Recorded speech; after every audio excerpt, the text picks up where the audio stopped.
Some detective work there, Colin. Thank you. There's just Sherlock Holmes over here. That is pretty harsh language. Obviously, it's in the moment, and Tom's. It's funny, but you can start boiling it down. You're not going to do it to a friend. You're not going to do it to somebody that beat you. You're not going to do it to somebody you share an agent with.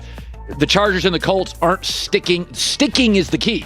When Tom Brady said, you're sticking with, that means a guy that's played for a couple years and hasn't been very good. Yeah, you're not talking about a rookie. Of course. Great process of elimination there. So the Suns and Clippers will be playing Game 2 without their stars again. Both Chris Paul and Kawhi Leonard have been ruled out tonight. CP3 is still in health and safety protocols, and Kawhi is sidelined with a knee injury. The Suns are 5-point favorites tonight, according to Fox Bet. Yeah, and it's first of all, in a weird world, it's kind of fair that both Chris and Kawhi are out, right? Like, so the other guys, your Devin Booker and your Paul George, have to really take the series over. But I'll say this, is that the last 8 games, the Suns have won all of them. That's a tough place to play. And though the Clippers did overcome 2-0 deficits the previous 2 times, we have not seen a team, since Chris Paul has been healthy in the playoffs and on the floor, nobody's really outplayed them for a game. The Lakers had a great quarter. Didn't Anthony Davis have a great half or a great quarter against them? But I don't think this is a team you can overcome. I think Utah is a team you can overcome an 0-2 deficit because they can't defend the wing. This team can defend Kawhi and Paul George. Look, I'm not going to count the Clippers out at this point. I think that's kind of silly to do that. But I'm with you. The Suns are just playing really complete basketball right now. They're minus 450 to win the series right now, according to Fox Bet. Bucks are favored minus 500. I mean, Booker had a 40-point game, his first career triple-double, 40, 13, and 11.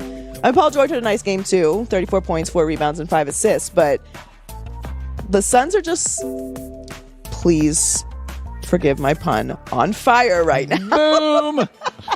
They are, though. I'm firmly on the Suns bandwagon. Yeah, I love the energy that they play with. They're fun. Their fans are fun. I heard you talking yesterday. I watched the show even though I was off.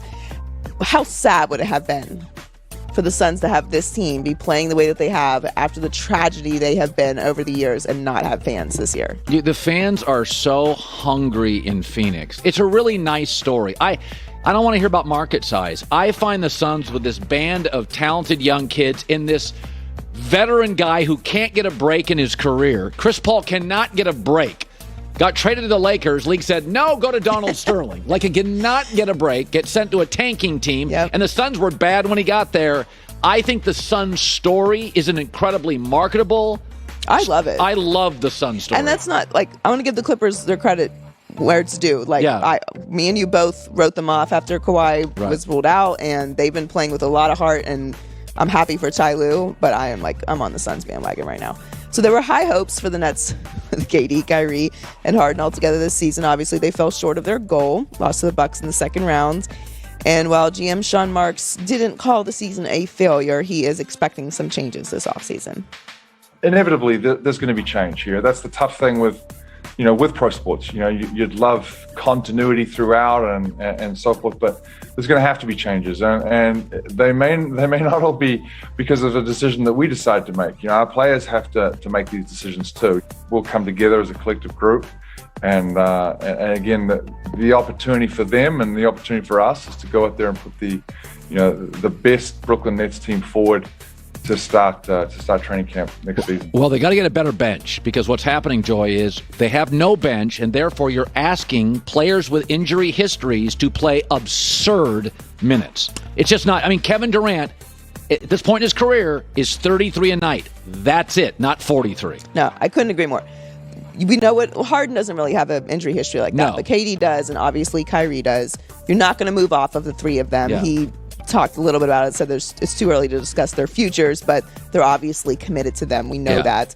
They're under contract for another season, the three of them, and a player option heading into 22-23. But that's the core. But you're absolutely right. When you have this kind of history, you have enough data to know you need a stronger bench. Now, they lost Spencer Dinwiddie, who I thought would have been huge for them with all of these injuries, but he's reportedly is going to decline his player option. Jeff Green, Tyler Johnson, Bruce Brown Jr., and Blake Griffin are all free agents this offseason. I'm with you. You have to figure out a way to get a much stronger bench. And that's not to say that this is going to happen again, because I don't think that this level of injury we're going to see again next year. Obviously, there's always injuries, but shortened off season, condensed season, everyone's dealt with it. We know that. I do think there will be less injuries next year, but you can't count on this, especially late into the season. I don't look at the Nets season as a complete failure. Obviously, they had championship expectations, but the injuries were astounding across the board with the Nets and across the league, obviously. But you can't overcome that no matter how many stars you have in your team. Like the Lakers season, Anthony Davis showed up out of shape. Like, that's kind of on the player. That's disappointing. Kyrie and Kevin Durant had injuries because they've been a little brittle in their career. Now, Harden had to play himself in shape, but he was great in the regular season. The Lakers season, to me, feels like a disappointment. This feels like what happens when you put a super team together and have literally no bench and one guy gets hurt. And if you look at the history of super teams, they don't win their first year. They just don't. They don't. So they needed some more time. I do think they'll be back next year, but they definitely have to fix their bench.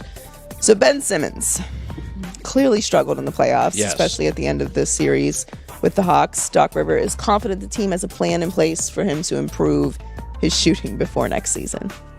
I believe, without going in detail what we're doing, I believe we know what the right work is and the right type of work and the right way to do it.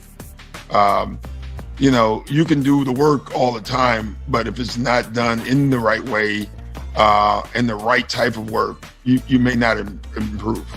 After being here for a year, I really do believe we've identified what and how, and now we have to do the do part. We have to work to do it. It's not going to be an easy job, but it's definitely a job that Ben can do. Guys, Ben's not a shooter. We just got to come to terms with that. That's it. That's it. That doesn't mean he's a terrible player. No. It doesn't mean he doesn't have extreme value. It just means that if you're going to have Ben Simmons on your team, playing a lot of minutes, you need to build your team around the fact that he can't shoot. That's it. And don't have a big. I'll say it again. Golden State has two great shooters and no big. They're a smaller team. Ben could be your point forward, your point center. It'd be great. He'd be a great fit there. Stop trying to make players into what they're not.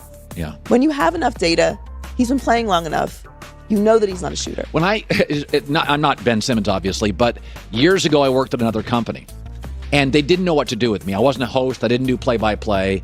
And one of the people said, we're going to put you on games. And I went and did a football game. And it was a play-by-play guy, Sean McDonough, an analyst, I forget who it was, and they put me in there in the middle. And it was the most uncomfortable thing because I didn't want to step on the play-by-play guy or the analyst. And I remember thinking, driving home from Syracuse, it was Syracuse played Washington, why are they trying to make me what I'm not? I just talk sports and have opinions. Hope you like it. Let's just own what Ben is. Long, strong, defends, passes well, good vision, put it on the deck, can't shoot. So go to a team that's smaller, surrounded by shooters. There's about 4 in the league right now. He'd be fine. He'd be more than fine. He'd be a nice player. That'd be great. He's an elite defender. Yeah. Well, the best guard defender in the league. Huge upside and great skills. He just can't shoot. Stop trying to make him into a shooter. The data is there. He shot 55.7% in the regular season, averaged 14.3 points per game this year. Last year, 58%. He doesn't shoot.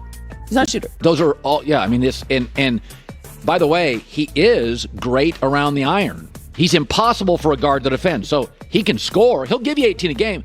None will be three-pointers. It's okay. Just stop it. It's fine. It's good. We're all good. Yes.